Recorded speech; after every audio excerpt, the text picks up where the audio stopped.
Marcus and I have been talking lately about a lot of things. Our discussions are ongoing. Relics and apostasy are the two biggest issues I had with the Cabal, and we are in agreement on both.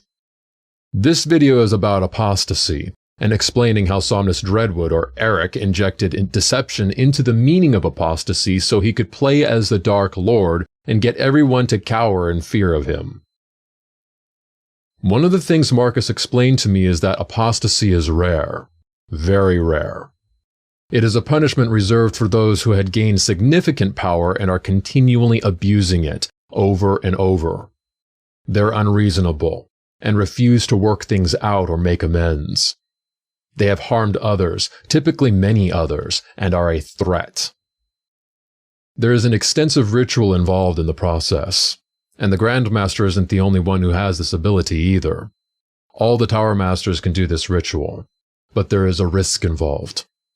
A wrongful branding can blow up in their face, and essentially brand the one doing the ritual. So you have to know that you know that you know that this person deserves it.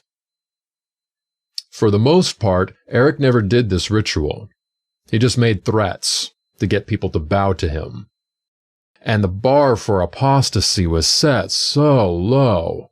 Simple disobedience was grounds for apostasy. He would just declare apostasy and kick someone out, boasting to everyone else that they were going to be tortured in hell and all the rest. Well, this puts everyone on edge and tends to create sycophants and backstabbers and favor couriers who would stroke his ego. Not powerful independent sorcerers who could truly ascend. Now, it would be good to discuss the teachings of the Cabal, but we can't even get that far as long as this bullshit apostasy thing is looming overhead. Eric was mentally binding people to the Cabal Lodge, saying that if you leave the Lodge, you have betrayed the spirits. That's bullshit. That's inverted Catholicism. A lodge is a learning center, a college. And college professors don't care if you show up to class. Those who want to learn will have an enduring fire within themselves to do so. But if you want to go, you're free to leave, blood pact or not, and no one can stop you from going through that door. You gotta have that open flexibility and taste everything so you can find something that actually works for you. And I mean really explore what you're interested in, not just give it a cursory glance, poke at it, and then move on. That won't get you anywhere. You won't tap into real power in any system if you carry that flippant attitude. Nevertheless, that choice is still up to the individual, not the leader of a lodge, even the choice to stagnate. Such is the patient price of dealing with the majority of the world, even in a lodge.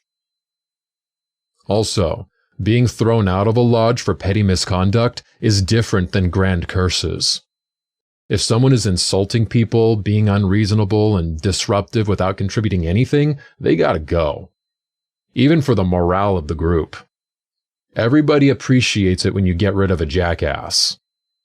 But even then, that's being removed from the lodge, not eternal damnation.